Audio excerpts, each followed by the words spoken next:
There is no better aroma than the smell of freshly baked bread, whether you eat it on its own or in a sweet or savoury dish.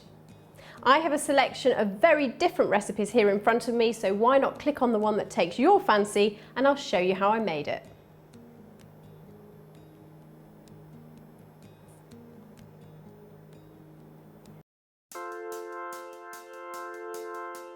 Making bread doesn't have to be hard work, and this recipe combines the flavours of grape and rosemary to create a delicious focaccia.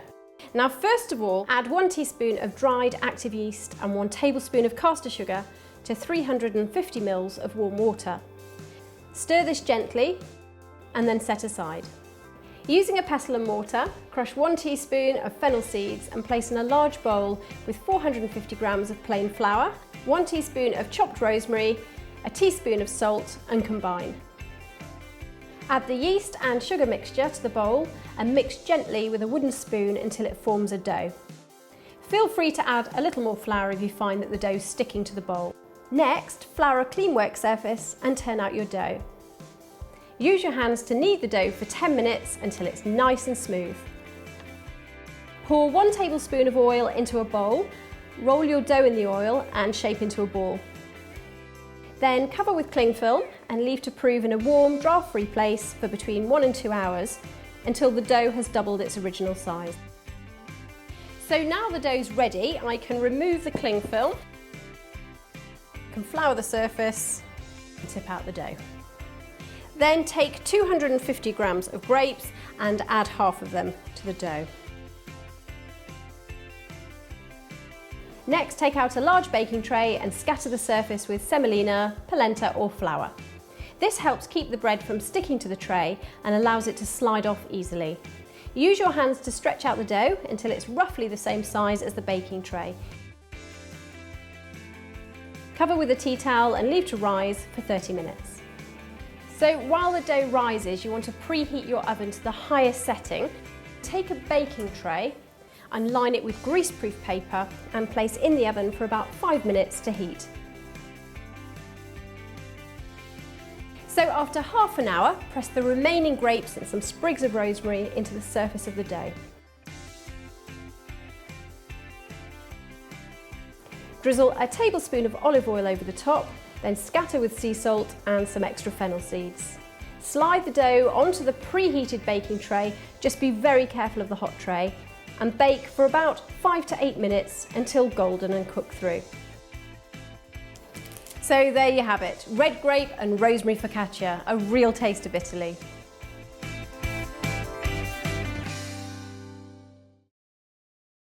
If you're fired up by focaccia, why not select another?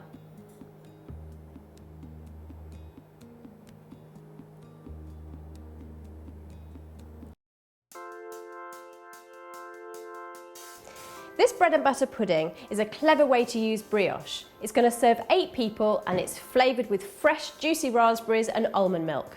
Start by preheating your oven to 180 degrees, or for a fan oven 160 or gas mark 4. Butter the inside of a large baking dish, then take 8 brioche rolls, slice each one lengthways and butter the inside. Arrange the brioche halves so they're butter side up and overlapping each other. You want them to fit nice and snugly into the dish.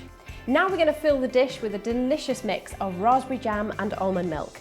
Simply add to a mixing bowl 600 millilitres of almond milk, 6 eggs and 2 tablespoons of raspberry jam. Mix 2 tablespoons of corn flour with a tablespoon of water to a paste. And add this to the bowl and whisk all the ingredients together. Pour the mixture over the buttered brioche. It should be just visible at the side of the dish so that plenty of the brioche is still poking out. Finally, take 200 grams of raspberries and scatter these over the top, along with a tablespoon of demerara sugar. Place in the oven for 40 minutes or until golden brown. That looks really good. Now allow it to sit for just 5 minutes and it'll be ready to serve. And there you have it, almond brioche bread and butter pudding.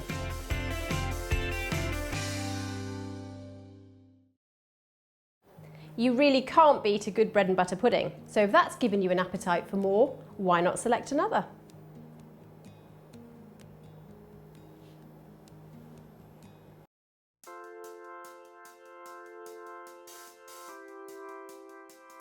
This recipe for beetroot and butternut squash panzanella is the perfect way of using up leftover bread and a great variation on the Tuscan dish. Now to start, I need to preheat my oven to 220 degrees centigrade, or if it's a fan oven, 200 degrees, gas mark 7. Line a baking tray with foil and set aside ready for the vegetables. Next, peel and chop 500 grams of raw beetroot. Then take half a butternut squash, slice off the end and remove the skin with a peeler. With a spoon, scoop out the seeds and cut into chunks. And add this to the bowl with the beetroot. Beetroot does make your hands go pink, so just give them a wash afterwards. Add 2 teaspoons of dried Italian herbs and a tablespoon of olive oil, tossed together to thoroughly coat the beetroot and the squash. Spread the mixture evenly onto the lined baking tray and place in the oven to roast for 25 minutes. So while the beetroot and butternut squash are roasting in the oven, I need to take approximately 200 grams of bread and I'm going to break that into chunks. Ciabatta or French bread work really well. Finely chop 2 garlic cloves and place these in the bowl with the bread. Then de-seed and finely slice 1 red chilli and add to the mix, along with a tablespoon of olive oil, and toss together until the bread is well covered. Remove the vegetables from the oven and scatter over the chunks of bread. Then return to the oven for a further 5 minutes or until the bread goes a lovely golden colour. I'm now going to finish off the panzanella with a really simple dressing and some salad leaves. For the dressing, add to a bowl 3 tablespoons of red wine vinegar, 1 tablespoon of extra virgin olive oil, season with salt and pepper and whisk together. Transfer the vegetables and bread from the tray to a large bowl. Pour over the prepared dressing and toss thoroughly to ensure that all the ingredients are well combined. Put to one side and allow to cool for 5 minutes. I'm now going to roughly shred some large basil leaves and halve and thickly slice 1 red onion and add these with some salad leaves to the vegetable and bread mixture. Toss together once more and serve. Beetroot and butternut squash panzanella, packed with flavour. That's a great salad.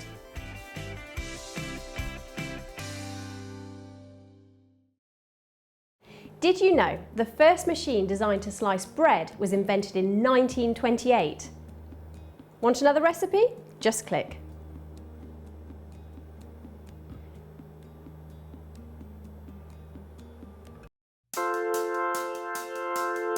Bruschetta works equally well as a light snack or as a simple starter. And this version, which uses sourdough bread, is a real winner, and it's going to serve 4 people. Start by taking 2 peppers and cutting each one in half. You could use red, yellow or orange peppers. Put them on a foil-lined grill rack and place under a hot grill and cook until the skin blackens. Transfer to a bowl, cover with cling film and set aside to cool. Once cooled, peel away the charred skin, discard any seeds and cut into thin slices. Now onto the sourdough, I need to cut 4 thick slices and brush both sides with olive oil. Heat a griddle pan until it's very hot and toast the bread on each side to make golden brown grill marks. Set to one side. Prepare 75 grams of baby mushrooms by slicing them thinly and sautéing in a non-stick pan with a little oil until they are just golden. Then take 10 cherry tomatoes and cut those in half. Add these evenly over each slice of bruschetta. Then add your mushrooms and your pepper slices. And finally, you need to drizzle over some olive oil and scatter over some basil leaves. And there you have it, Mediterranean bruschetta. Delicious.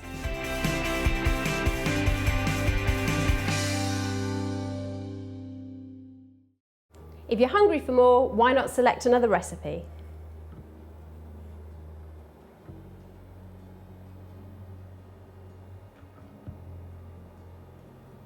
Okay, you just have to click on one, just anyone you like. In your own time, maybe? No? Can I go?